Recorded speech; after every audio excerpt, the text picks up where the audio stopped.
Assalamualaikum warahmatullahi wabarakatuh. Anak-anakku, alhamdulillah hari ini kita bisa bertemu pada kegiatan webinar dan semoga hari ini kita diberikan kesehatan oleh Allah Subhanahu wa taala dan semoga kita selalu dijaga oleh Allah keimanan kita, keislaman kita sehingga kita menjadi orang-orang yang tetap dicintai oleh Allah Subhanahu wa taala. Anak-anakku, hari ini hari Selasa tanggal 26 Januari kita akan mempelajari materi tentang bab 8 tentang mempelajari meneladani sifat-sifat mulia para rasul. Anak-anakku, sebelum kita mulai mari kita membaca doa terlebih dahulu. Bismillahirrahmanirrahim. Raditu billahi rabba wa bil islami dina wa bi Muhammadin nabiyyan wa rasula. Rabbi zidni ilma warzuqni fahma. Rabbi israh li sadri wa yassir li amri wahlul 'uqdatam min lisani yafqahu qawli bi rahmatika ya arhamar rahimin. Anak-anakku,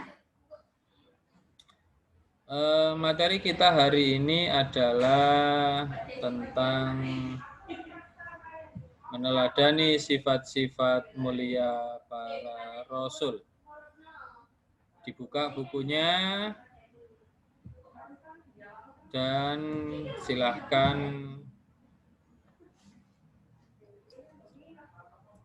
siap di depan buku. Baik, kita mulai. Anak-anakku, materi kita hari ini adalah tentang meneladani sifat mulia para rasul. Apa saja yang harus kita pelajari?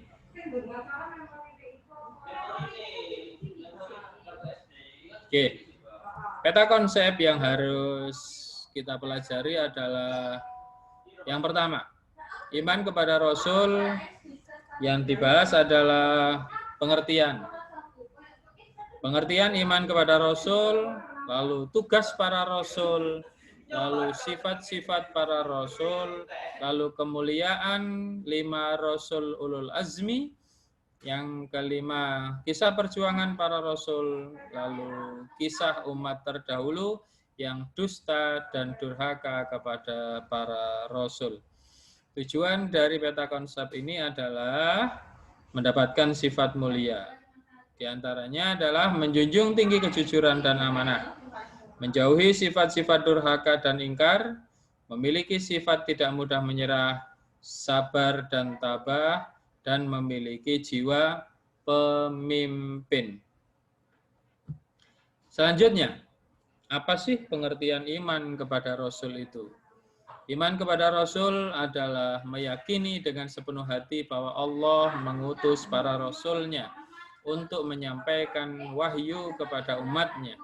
Anak-anakku, para Rasul adalah utusan Allah.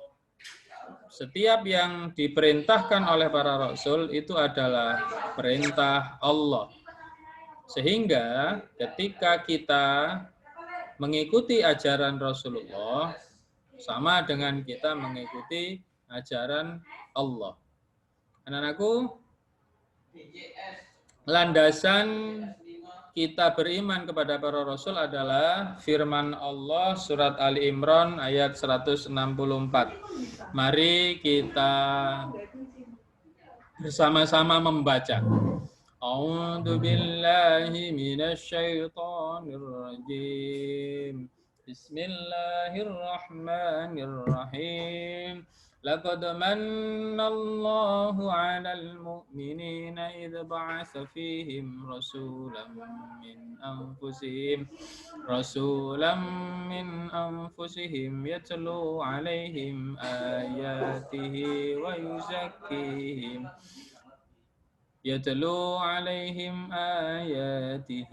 yuzakkihim wa yu'allimuhumul kitaba wal hikmah in kanu min qablu lafi dhalalin mubin. Shadaqallahul adzim.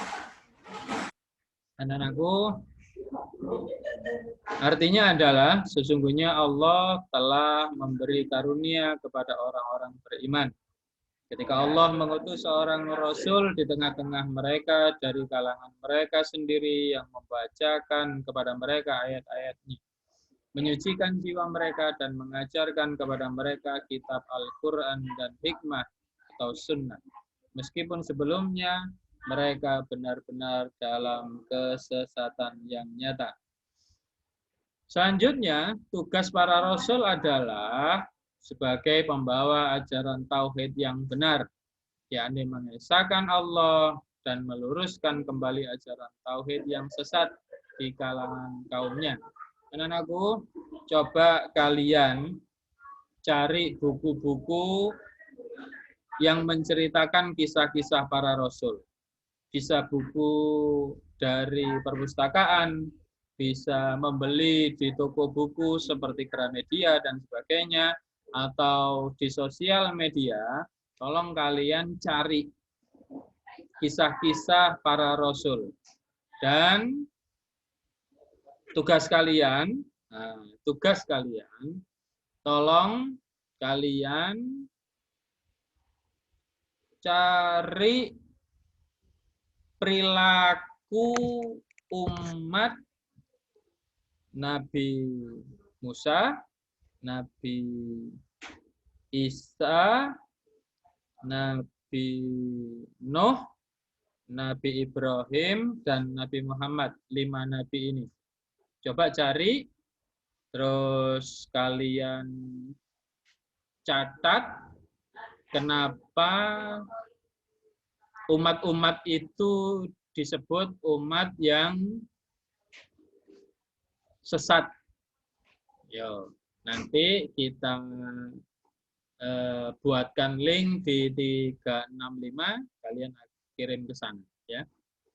Catat 5 itu: Nabi Nuh, Nabi Ibrahim, Nabi Musa, Nabi Isa, dan Nabi Muhammad. Kenapa nabi-nabi itu diutus oleh Allah kepada umatnya? Apa yang dilakukan oleh umatnya? Sesatkah sehingga Allah mengirimkan para rasul tersebut kepada umat tersebut?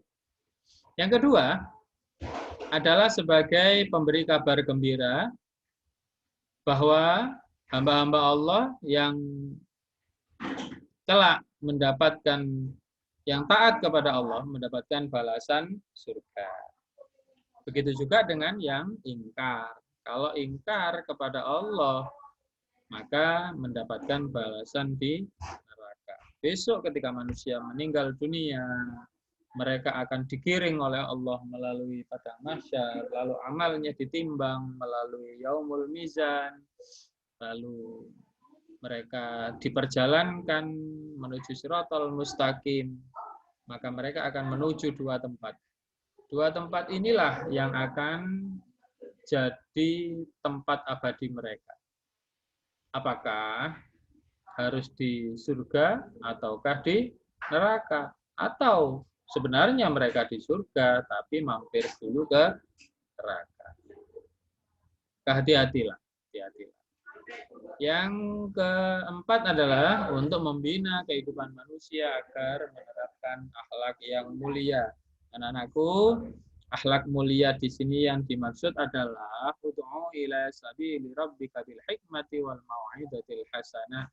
Anak-anakku, tugas kalian, tugas para rasul itu sebenarnya sama, yaitu memberikan teladan yang baik dan mengajak dengan tutur kata yang baik. Maka anak-anakku, Rasulullah Nabi Muhammad sudah wafat hari ini. Maka kalian, saya, para ulama ini harus terus menyampaikan apa yang telah dititipkan oleh para Rasul. Dengan cara apa? Dengan cara memberikan teladan yang baik dan mengajak dengan perkataan yang baik. Oke. Selanjutnya adalah sifat wajib para rasul. Sifat wajib para rasul di sini adalah yang pertama sidik, kedua amanah, ketiga tabligh, yang keempat fatona. Ini tugas kelompok, ya. Nanti kalian akan dibagi kelompok. Setiap kelompok kalian ada 5, absen 1 sampai absen 5. Kelompok 1. Kelompok 2 absen 6 sampai absen 10. Kelompok 3 absen 11 sampai absen 15 dan seterusnya. Setiap kelompok berisi 5 siswa. Apa tugasnya? Tugasnya adalah mencari definisi sidik, amanah, tabligh, fatona yang dimiliki oleh Nabi Muhammad. Contoh, ya. Sidik. Apa sih sidik itu? Sidik adalah bla bla bla bla bla. Terus contoh dari sidik dari Nabi Muhammad apa? Nah, itu nanti kalian catat, ya. Tugasnya adalah tugas kelompok. Oke. Tugas kelompok. Jadi tugas individu itu adalah tadi yang pertama. Sekarang tugas kelompok. Apa tugas kelompoknya? Tugas kelompoknya adalah mencari sidik, amanah, tabligh, fatona. Yang dicari apa? Yang dicari adalah pengertian dan contoh perilaku Nabi Muhammad yang sidik. Apa? Contoh perilaku Nabi Muhammad yang amanah. Apa? Contoh perilaku Nabi Muhammad yang tabligh. Itu apa? Contoh perilaku Nabi Muhammad yang fatonah itu apa? Ya, dari sini mungkin ada pertanyaan dari kalian. Silakan.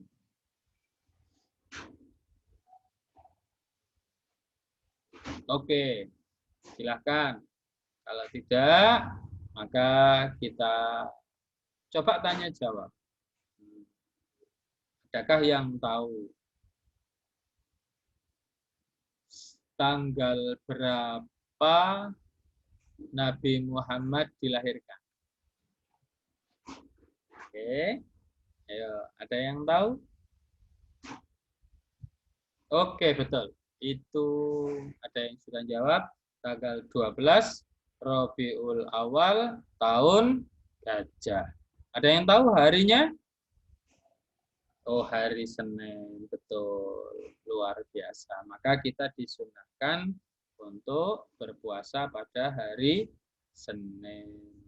Karena menghormati kelahiran Nabi. Oke.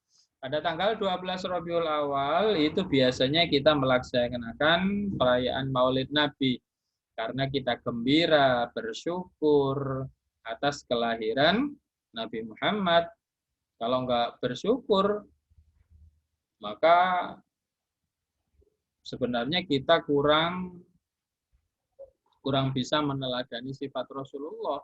Rasulullah sendiri sangat bersyukur beliau dilahirkan. Buktinya hari Senin beliau melaksanakan puasa untuk bersyukur atas perayaan kelahiran beliau. Nah, kita setidaknya bisa meniru beliau dengan cara seperti itu, juga dengan cara perayaan Maulid Nabi, agar anak-anak kecil itu sudah tahu siapa nabinya, terus tanggal berapa lahirnya, biar beliau bisa mengenal lebih awal Rasulullah Muhammad Sallallahu Alaihi Wasallam.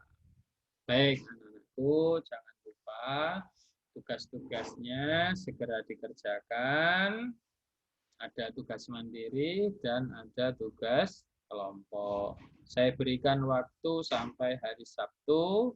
Semoga kalian semua bisa memiliki sifat Rasul, meniru apa yang dilakukan oleh para Rasul, sehingga kalian dicintai oleh Rasul dan Allah Subhanahu wa taala.